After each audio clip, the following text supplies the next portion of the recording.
il s'agit pour nous de rendre hommage au président Sylvanus Olympio pour tout le travail qu'il a accompli pour le peuple togolais. On peut même dire qu'il est allé jusqu'au sacrifice suprême pour amener le peuple togolais vers le bien-être. Et il a payé de sa vie. Il s'agit de lui rendre hommage. Il a été assassiné un 13 janvier et le 13 janvier, nous saluons sa mémoire et nous nous souvenons de Sylvanus Olympio et de ses compagnons. Ensuite, il est nécessaire de commémorer le 13 janvier parce que c'est le jour où l'impunité a été consacrée au Togo.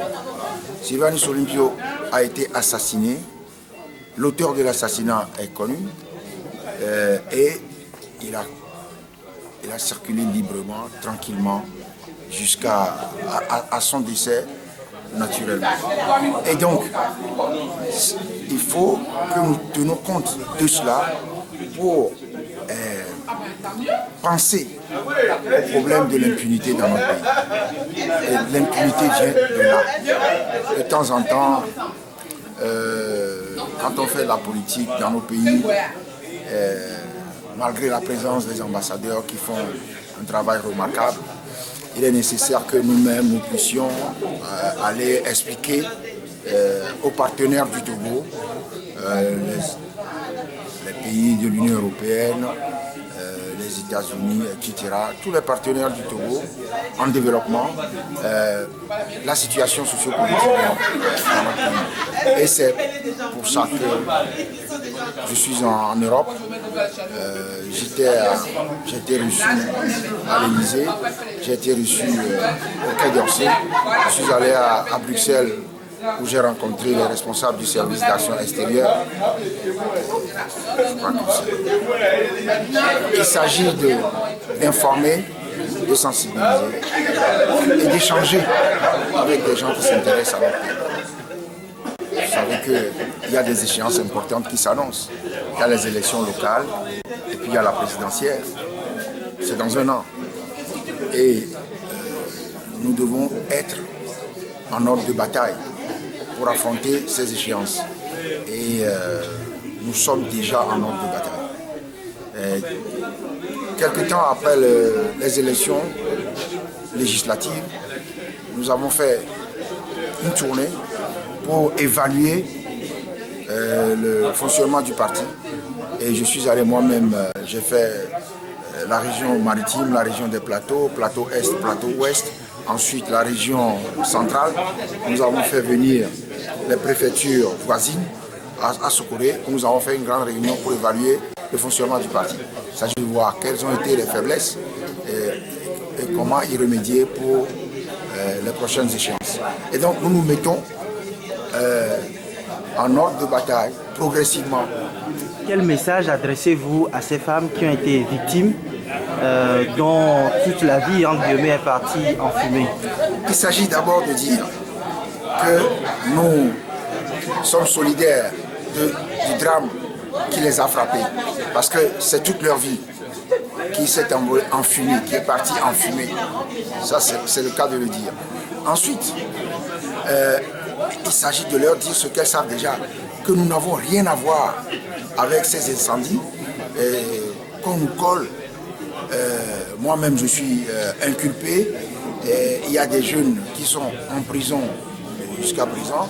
Et si ces femmes peuvent elles-mêmes faire en sorte que ces jeunes, parce que nous avons tout essayé, nous n'y sommes pas parvenus, mais ces femmes savent que ces jeunes qui sont détenus innocemment. Ils n'ont rien fait. Et donc, c'est exprimer notre solidarité et puis dire, il faut qu'on mette en place également une commission d'enquête internationale pour que les auteurs soient arrêtés et sanctionnés. Faire la politique au Togo, il faut toujours se remettre en cause et, comme on dit, continuer le travail jusqu'au résultat final. Et il ne faut pas être déçu. Chacun sait les conditions dans lesquelles nous sommes allés à ces élections. Personne n'ignore que, en ce qui me concerne, jusqu'au dernier moment, je ne savais pas si on devait aller à ces élections. Et nous nous sommes retrouvés contraints d'aller à ces élections, alors parce que certains sur qui nous comptions pour faire un bloc pour empêcher la tenue des élections, à un moment donné, on dit, si nous obtenons d'avoir des membres dans les bureaux de vote, si nous obtenons une place dans les CELI, nous allons aux élections.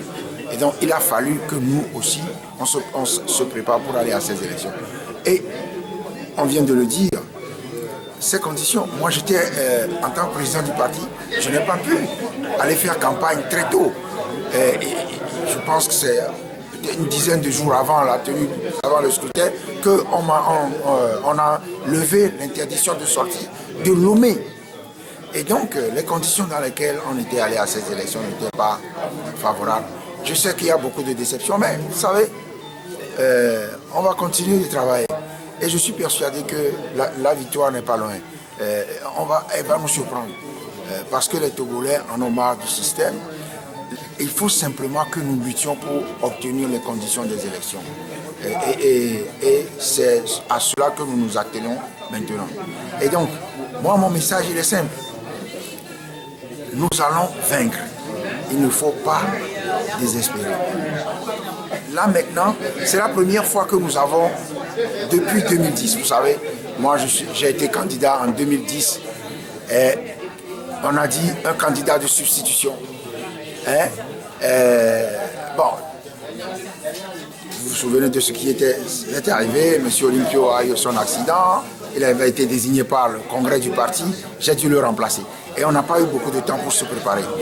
De même, les conditions catastrophiques dans lesquelles nous sommes allés aux législatives, nous n'avons pas eu le temps. Là, on peut dire que nous avons 1 an pour nous préparer. Ce n'est pas beaucoup, mais c'est beaucoup par rapport à ce que nous avions eu par le passé. Donc, il faut surtout commencer à travailler dès maintenant, utiliser ce temps pour bien se préparer, prendre le temps de rechercher des financements, c'est important, des moyens, c'est important. Et puis, travailler. Et je pense que le résultat positif n'est pas loin. La diaspora est sollicitée pour nous accompagner dans tous les domaines, aussi bien des suggestions, des propositions, que, évidemment, financièrement, matériellement, etc. Vous savez, nous attendons beaucoup de la diaspora. Un mot d'espoir. Ce que nous disons aux populations togolaises à Lomé, c'est que toujours la récompense est au bout de l'effort. Et bon, il ne faut pas désespérer. Quand on a affaire à un régime aussi pervers, aussi enraciné, comme le régime RPT uni UFC l'est au Togo, il faut avoir beaucoup de patience. Et c'est à cela que j'appelle les populations togolaises et bien entendu la diaspora.